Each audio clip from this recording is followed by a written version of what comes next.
السلام علیکم listeners and readers, میں YouTube channel bore romantic novel میں آپ کے لیے لے کر آئی ہوں۔ بہت ہی رومانٹک، ایموشنل اور فورس میرج بیس ناول ہے۔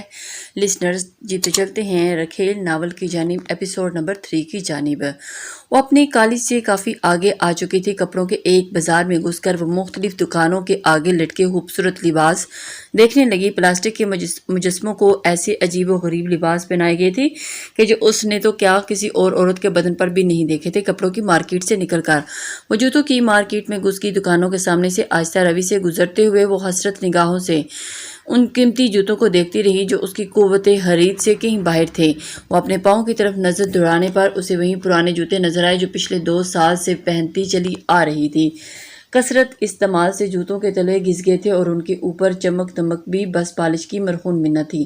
اس بازار سے نکل کر وہ سبزی بازار میں گھس گئی۔ ریڑھیوں سٹالوں پر سجے مختلف اقسام کے عمدہ پھل اس کی اشتہا بڑھانے لگے۔ بہت سارے پھلوں کا تو اسے ذائقہ تک معلوم نہیں تھا کہ کبھی چکھنے کا اتفاق جو نہیں ہوا تھا۔ سبزی بازار کا اختتام نسبتاً چوڑے بازار میں ہوا۔ یہاں ہر قسم کا سامان سجا ہوا نظر آ رہا تھا۔ وہ ماحول میں کھوئی ہوئی حالی ذہنی سے آگے بڑھتی رہی۔ اس بازار کے بعد بڑی سڑک کی شروعات ہو گئی تھی جس کے جوانب میں بڑی عمارتیں، کمرشل پلازے اور خوبصورت ہوٹل نظر آ رہے تھے۔ ہوٹلوں کی پارکنگ میں نظر آنے والے رش سے اس نے اندازہ لگایا کہ دوپہر کے کھانے کا وقت ہو چلا تھا۔ جیب سے اپنا سستا سا موبائل فون نکال کر اس نے وقت دیکھا تو 1:30 بج رہے تھے۔ اسے اچانک بھوک محسوس ہونے لگی کہ اس کے لنچ باکس میں رات کے باسی دال کے بنے ہوئے پراٹھے موجود تھے اور مگر اسے ایسی مناسب جگہ نظر نہ آئی جہاں بیٹھ کر وہ پیٹ پوجا کر سکتی۔ کسی مناسب جگہ کو ڈھونڈنے کے لیے اس نے قدموں کی رفتار بڑھا دی۔ اس وقت ایک بڑے سے ہوٹل سے گزر رہی تھی۔ سیاہ رنگ کی خوبصورت کار میں سفید رنگ کے سوٹ پہنے ایک ادھیڑ عمر شخص بیٹھ رہا تھا۔ اس کے لیے عقبی نشست کا دروازہ ایک باوردی پولیس والے نے کھولا تھا۔ یقیناً وہ کوئی با اختیار شخص تھا جس کے لیے پولیس کا باوردی شخص دروازہ کھول رہا تھا۔ اس کے کار میں بیٹھتے ہی پولیس والا کار کے عقب میں موجود پولیس جیپ میں بیٹھ گیا جس میں اس کے علاوہ 3 اور باوردی پولیس والے بھی ہتھیاروں سے مسلح بیٹھے تھے۔ صاف نظر آ رہا تھا کہ وہ اس کے محافظ تھے۔ کیا یہ اتنا با اختیار ہوگا کہ مجھے دلاور شیخ کے شر سے نجات دلا سکے؟ ایک امکانی سوچ اس کے دماغ میں ابھری اور اسے روکنے کے خیال سے چوڑی روش کے قریب ہوگی۔ نہ جانے میرے اشارے پر رکے گا بھی کہ نہیں، یہ سوچ کے ذہن میں رکھتے ہوئے اس نے اپنا ہاتھ اٹھانا چاہا مگر اس سے پہلے کہ اس کے کانوں پر بریکوں کی تیز چڑچڑاہٹ گونجی اور اس نے بے ساختہ اس جانب نگاہیں گھمائیں اور ایک کالے رنگ کی مرسیڈیز نے چوڑی روش کے سامنے رک کر آنے والی گاڑی کا راستہ روک دیا تھا۔ مرسیڈیز کے پیچھے 2 کھلی چھت والی جیپیں بھی موجود تھیں۔ دونوں جیپوں میں 4 افراد سوار تھے۔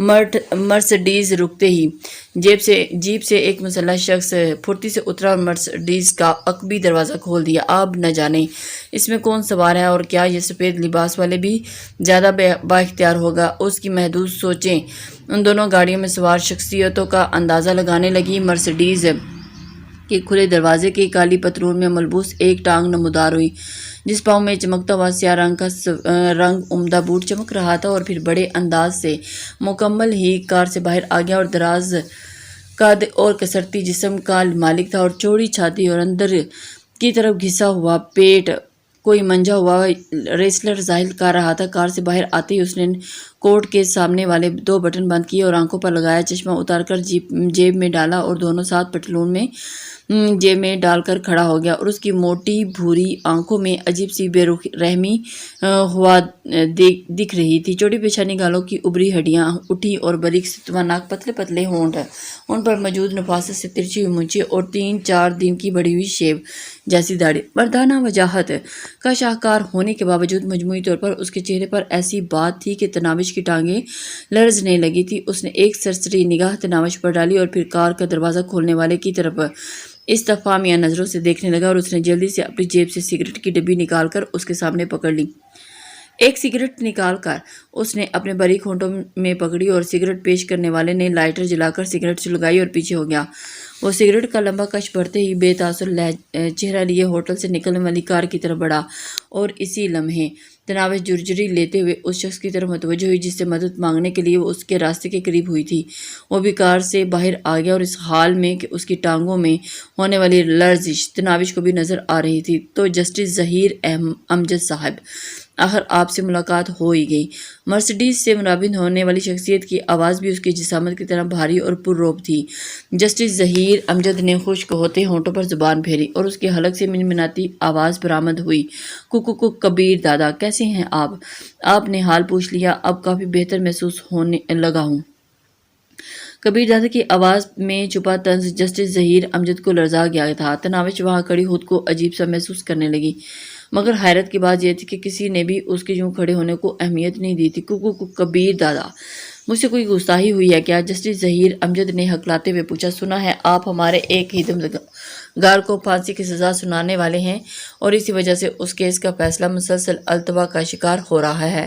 نہیں، ایسی تو کوئی بات نہیں مم، میں تو بس اس کی بے گناہی کے لیے کسی مناسب ثبوت کا منتظر ہوں اور اس وجہ سے فیصلے میں تھوڑی تاخیر ہو گئی ہے۔ کبیر دادا نے استہزائیہ انداز میں ہنستے ہوئے اپنے پاؤں اس کی کار کے بونٹ پر رکھا۔ وہ کبیر دادا کا آدمی ہے، اس کی بے گناہی کا اس سے بڑا ثبوت اور کیا ہو سکتا ہے؟ بالکل جناب، آپ صحیح فرما رہے ہیں۔ خوف سے جسٹس کا رنگ پیلا پڑ گیا تھا۔ ویسے اتنے سمجھدار ہو کہ یا مجھے دیکھ کر عقل آ گئی ہے؟ نہیں، ایسی تو کوئی بات نہیں کبیر دادا، وہ خشک ہوتے ہوئے ہونٹوں کو تر کرنے لگا۔ کبیر دادا نے ہاتھ میں سلگتی سگریٹ کی راکھ اپنے بونٹ پر رکھے بوٹ پر جھاڑی اور پھر افسوس بھرے انداز میں سر ہلاتا ہوا جسٹس امجد ظہیر کی طرف متوجہ ہوا۔ اف یار، دیکھو پھر بوٹ کی پالش خراب کر بیٹھا ہوں۔ آپ کے پاس رومال تو ہوگا؟ جی۔ چہرے پر بے بسی کے تاثرات سے جائز جسٹس ظہیر امجد نے جیب سے رومال نکالا اور قریب ہو کر کبیر دادا کے بوٹ پر ماری، سگریٹ کی راکھ صاف کر دی۔ کبیر دادا کے چہرے پر معنی خیز مسکراہٹ ابھری۔ پرسوں شام کو میں اپنے آدمی کی رہائی پر اپنی کوٹھی میں پارٹی دے رہا ہوں، ضرور تشریف لائیے گا۔ جی ضرور۔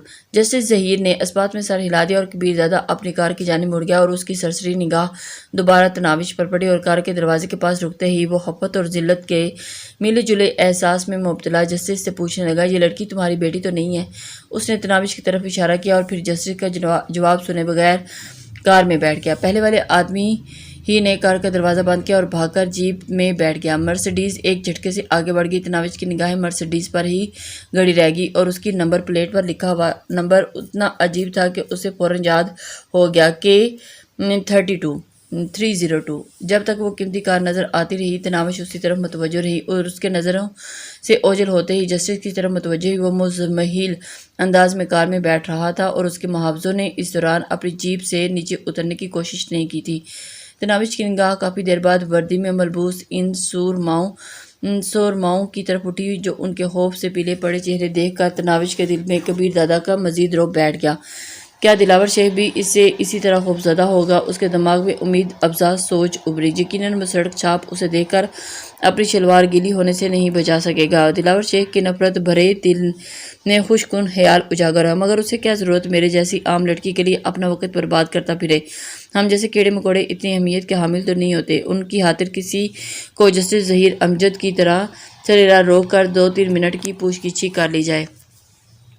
سر جھٹک کر وہ چوڑی روش کو عبور کر کے آگے بڑھ گئی اور جسٹس کی کار وہاں سے غائب ہو گئی تھی۔ اب اس کا دماغ دائیں بائیں کے مناظر کے بجا کبیر دادا کی رعب دار شخصیت کو سوچ رہا تھا اور اس کی شکل و صورت، چشمہ لگانے کا انداز، دراز قدامت اور کثرتی جسم، قیمتی لباس، بات کرنے کا پر اعتماد اور جچا تلا انداز اسے معلوم نہیں ہو رہا تھا کہ وہ اسے کیوں اتنا اچھا اور اتنا اپنا لگا تھا۔ اس کی سوچوں میں کار کے تیز ہار نے خلل ڈالا تھا اور اس نے چونکتے ہوئے سر اٹھایا۔ بے خیالی میں وہ فٹ پاتھ سے اتر کر سڑک پر آ گئی تھی۔ وہ جلدی سے فٹ پاتھ پر چڑھی اور کبیر دادا کی شخصیت ایک بار پھر اس کی سوچوں پر حملہ آور ہوئی، مگر زور سے سر جھٹکتے ہوئے اس نے ٹریفک کی روانی پر نظریں گاڑ لیں۔ کبیر دادا کی طلسماتی شخصیت کی حیثیت خوابوں اور سپنوں کے تصورات شہزادے کی سی تھی، اور ایک ایسا شہزادہ جو فاتح فوج کی قیادت کرتا ہوا وطن واپس لوٹے اور پورا شہر اسے دیکھنے اور اسے ہاتھ ملانے کے لیے ٹوٹ پڑ رہا، اور ایک عام راہگیر کی طرح وہ دور کھڑی اسے حسرت بڑی نگاہوں سے تکنے کے علاوہ اور کچھ نہیں کر سکتی تھی۔ اسکولوں اور کالجوں کی چھٹی کا وقت ہو گیا تھا۔ اسے رکشوں، بسوں اور ویگنوں میں مختلف عمر کے بچے بچیاں بھرے ہوئے گھر کی جانب روانہ دکھائی دے رہے تھے۔ موٹر سائیکلوں اور کاروں کے اندر بھی اسکول کی طلباء ہی نظر آ رہے تھے۔ اس نے گھر واپسی کا سوچا اور اسی لمحے اسے دوبارہ زور کی بھوک کا احساس ہوا۔ دائیں بائیں نظریں دوڑانے پر اسے کچھ فاصلے پر ایک پارک نظر آیا۔ سستی سے پاؤں گھسیٹتی وہ پارک کی جانب بڑھ گئی۔ صبح سے مسلسل چلنے کی وجہ سے اسے سخت قسم کی تھکن محسوس ہو رہی تھی، مگر اس کی جیب میں اتنے پیسے موجود نہیں تھے کہ ٹیکسی یا رکشہ کر کے گھر کا رخ کر سکتی۔ پارک کی سنگی بینچ پر بیٹھ کر وہ کندھے سے لٹکا اسکول بیگ گود میں رکھ کر کھولنے لگی اور پلاسٹک کے ایک ڈبے سے دوپہر کا کھانا ڈال کر لایا کرتی تھی، وہیں اس کا لنچ باکس تھا۔ ڈبے کا اوپری ڈھکن ہٹا کر اس نے ٹھنڈے ہوئے پراٹھوں کو ایک نوالا توڑا اور رغبت سے چبانے لگی۔ شدید قسم کی بھوک میں وہ پراٹھے کسی مروغن غذا سے کم نہیں ذائقہ دے رہے تھے۔ تھوڑی دیر میں وہ دونوں پراٹھے چٹ کر گئی تھی۔ لنچ باکس واپس بیگ میں ڈال کر پارک کے ایک کونے میں لگے الیکٹرک واٹر کولر کی طرف بڑھ گئی تھی، جس پر زنجیر سے بندھے ہوئے ایک سلور گلاس موجود تھا۔ وہ 2 گلاس پانی کے میدے میں انڈیل کر دوبارہ بینچ کے پاس آ کر سستانے بیٹھ گئی تھی۔ کھانا کھانے کے بعد ایک دم تھکن محسوس ہونے لگی اور اس کا دل کر رہا تھا کہ وہیں لمبی تان کر سو جائے، مگر پھر واپسی کے خیال نے اسے اٹھنے پر مجبور کر دیا۔ پاؤں گھسیٹتی ہوئی وہ پارک سے باہر آئی اور ایسے واپسی کے راستے پر گامزن ہوگی کہ اس وقت وہ پرشکوہ اور دیدہ زیب کوٹھیوں کے سامنے سے گزر رہی تھی جب اس کی نظر سفید گلاب کے پودے پر پڑی جو گلابوں سے اٹا پڑا تھا۔ وہ پودا کوٹھی اور سڑک کو ملانے والی سیمنٹ کی پختہ روش کے ساتھ بنی کیاری میں لگا ہوا تھا۔ سفید گلاب ہمیشہ اس کی کمزوری رہے تھے۔ وہ ایک پھول کے قریب ناک لے جا کر بھینی بھینی خوشبو اپنے اندر اتارنے لگی۔ خوشبو سونگھتے ہوئے اچانک اس کی سماعتوں میں بریکوں کی چرچراہٹ گونجی اور اس نے نظریں اٹھائیں۔ ایک گاڑی تیز رفتاری سے سڑک کے سیمنٹ کے پختہ روش کی طرف مڑ رہی تھی اور پھر گاڑی کو دیکھتے ہی اس کی آنکھیں حیرت سے پھیلتی چلی گئی اور وہ کبیر دادا والی مرسیڈیز ہی تھی اور اس کے عقب میں 2 جیپیں موجود تھیں۔ مزید تصدیق کے لیے اس کی آنکھوں نے گیٹ کے سامنے ایک لمحہ کے لیے رکنے والی مرسیڈیز کی نمبر پلیٹ پڑھی کہ 302 پڑھتے ہی وہ بت بنی کار اور جیپوں کو گیٹ کے اندر داخل ہوتا دیکھتی رہی اور سفید گلاب کی خوشبو سونگھنا اسے بھول گیا تھا۔ گاڑیوں کے اندر جاتے ہی گیٹ بند ہو گیا تھا، مگر وہ اسی طرح ٹکٹکی باندھے گیٹ کو دیکھتی رہی اور پھر اندر ایک خاص جذبے سے سر ابھارا اور گیٹ کی طرف چل پڑی۔ وہ گیٹ سے 10-12 قدم دوری تھی کہ سلیٹی رنگ کی وردی میں ملبوس ایک چوکیدار گیٹ کی ذیلی کھڑکی کھول کر برآمد ہوا۔ لڑکی گیٹ کے نزدیک آنا منع ہے، اس نے دور سے ہی اسے متنبہ کیا۔